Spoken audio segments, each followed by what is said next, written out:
জুলাই আন্দোলনে ফরিদপুরের ছাত্র জনতার উপর যে হামলা হয়েছে, সেই হামলার অন্যতম আসামি শেখ ফয়েজ আহমেদ, তাকে কিন্তু আমরা দেখতে পেয়েছি তথ্য মন্ত্রণালয় কর্তৃক যে সাহসী সাংবাদিক হিসেবে তাকে সম্মাননা দেওয়া হয়েছে।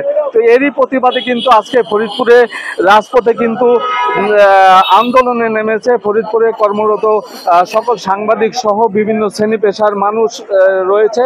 তারা বলছেন যে এই জুলাই গণ আন্দোলনের সময় ছাত্র জনতার উপর যে হামলা হয়েছে, সেই হামলায় যিনি প্রত্যক্ষভাবে জড়িত রয়েছেন এবং যার বিরুদ্ধে কিন্তু মামলা রয়েছে, সেই মামলার অন্যতম আসামি শেখ ফয়েজ, তার বিরুদ্ধে কিন্তু আজকে এই মানববন্ধনে যারা অংশগ্রহণ করছেন তাদের মধ্যে সাংবাদিক সহ বিভিন্ন শ্রেণী পেশার মানুষ রয়েছেন। আমি একটু কথা বলতে চাই আজকে এই গণ আন্দোলনে যিনি রাজপথে সামনে সারি থেকে নেতৃত্ব দিয়েছেন, তার সাথে আমি কথা বলতে চাই। আমি তার কাছে জানতে চাই যে এই যে ফয়েজ আহমেদকে যে সম্মাননা দেওয়া হয়েছে, এই বিষয়ে আপনারা কেমন ভাবে দেখছেন?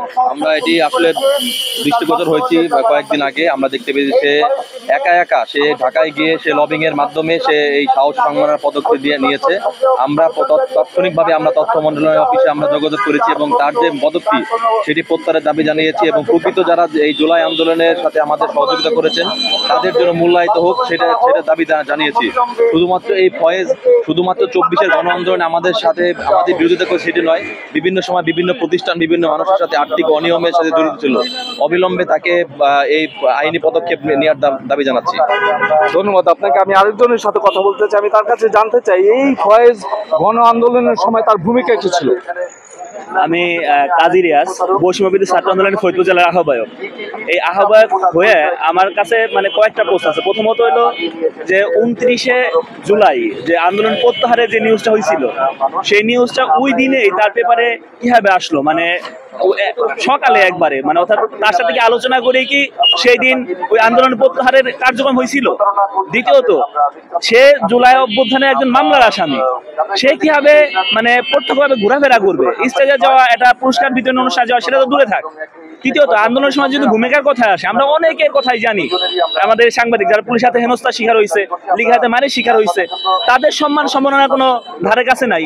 বরঞ্চ সে আমাদের কাছে লজিক দেখায়, সে লজিক দেখায় সে একাই ফোন করছিল। এটা তো আরো হটকারি, আরো কি বলবো, একবারেই চুরি, জোচ্চুরির মতো একটা অবস্থা আর কি। জুলাই অভ্যুত্থানে তার ভূমিকার আমাদের কাছে কোনো স্পষ্ট প্রমাণ নাই।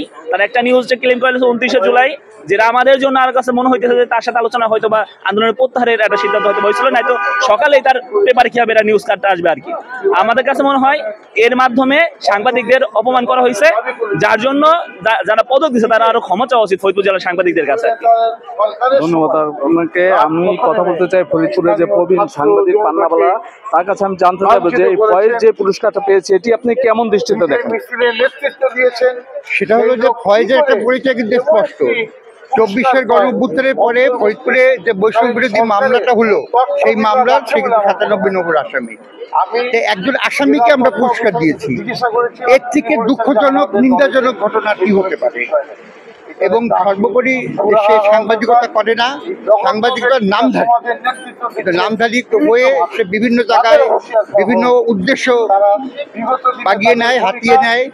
নানা রকম অভিযোগ তার বিরুদ্ধে রয়েছে। সে এর একাধিকবার দুর্নীতির কারণে জেল পর্যন্ত খেটেছে। এরকম একটা ব্যক্তিকে এই জাতীয় পদক দেওয়া, আমি মনে করি টোটাল সাংবাদিক সমাজের মুখে একটা চপটাঘাত মারা হয়েছে।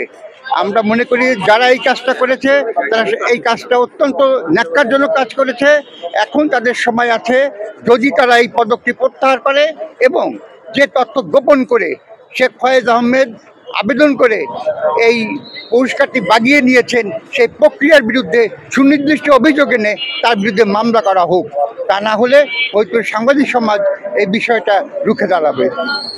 আমি কথা বলতে চাই ফরিদপুর প্রেস ক্লাবের সভাপতি কবিরুল ইসলাম সিদ্দিকী। আমি তার কাছে জানতে চাই যে আপনারা এই যে ফরিদপুর প্রেস ক্লাবের পক্ষ থেকে ফয়েজের বিরুদ্ধে কি সাংগঠনিক ব্যবস্থা নেবেন? আসলে ইতিমধ্যে আমরা তার বিরুদ্ধে সাংগঠনিক ব্যবস্থা যে কার্যক্রম শুরু করেছি। আজকে মিটিংয়েই তার বিরুদ্ধে সর্বোচ্চ যেই শাস্তির ব্যবস্থা সেটা আমরা করবো। সে প্রেস ক্লাবের সদস্য থাকতে পারবে না, তার এদের প্রতারণামূলক কর্মকাণ্ডের দায়। ধন্যবাদ আপনাকে। আপনারা শুনছিলেন যে শেখ ফয়েজের বিরুদ্ধে কিন্তু এই মানববন্ধনে যারা রয়েছেন তারা বলছেন যে অবিলম্বে তারা যদি এই ব্যবস্থা গ্রহণ করা না হয়, যারা পদক দিয়েছেন সেই পদকটি প্রত্যাহার করা না হয়, তাহলে কিন্তু ফরিদপুরবাসীকে সাথে নিয়ে তারা কিন্তু রুখে দাঁড়াবেন। তো তারা বলছেন যে এই ফয়েজ আহমেদ জুলাই গণ আন্দোলনের সময় তার বিতর্কিত ভূমিকা এবং ছাত্র জনতার উপর তিনি প্রত্যক্ষভাবে হামলায় জড়িত ছিলেন এবং এই জুলাই গণ অভ্যুত্থানে আন্দোলনের সময় তার বিরুদ্ধে কিন্তু একটি মামলাও হয়েছে। তো এমন একজন ব্যক্তিকে সাংবাদিক সম্মাননার পুরস্কার দেয় ফুটে উঠেছে সাংবাদিক সহ ফরিদপুরের আপামর জনগণ। তারা বলছেন যে এই সাংবাদিক ফয়েজের সম্মাননাটি যদি ফিরিয়ে নেওয়া না হয়, প্রত্যাহার করা না হয়, তাহলে কিন্তু ফরিদপুরের সকল শ্রেণী পেশার মানুষ কঠোর আন্দোলনে নামতে বাধ্য হবে। তো এই ছিল ফরিদপুর থেকে মানববন্ধনে আমার কাছে সর্বশেষ খবর।